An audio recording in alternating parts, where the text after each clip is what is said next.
بسم اللہ الرحمن الرحیم۔ ایک دفعہ کا واقعہ ہے کہ عالم باطن میں مجلس محمدی صلی اللہ علیہ وسلم لگی تھی، جس میں بے شمار اولیاء کرام حاضر تھے۔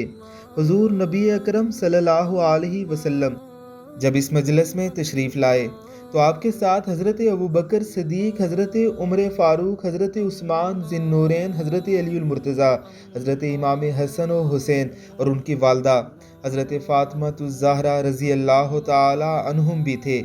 سیدہ فاطمہ الزہرا رضی اللہ تعالی عنہا دیگر خواتین کے ساتھ دربار اقدس میں بائیں طرف تشریف فرما تھی۔ سیدہ فاطمہ الزہرا رضی اللہ تعالی عنہ ان خواتین رضی اللہ تعالی عنہ کی قائد تھی۔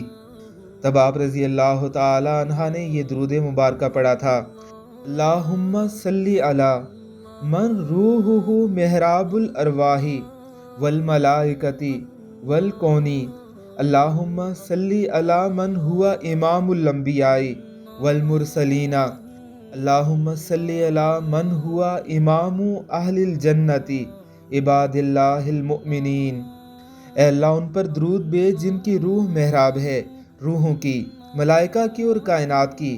الہی ان پر درود بھیج جو نبیوں اور رسولوں کے امام ہیں۔ الہی ان پر درود بھیج جو اہل جنت اور اللہ کے مومن بندوں کے امام ہیں۔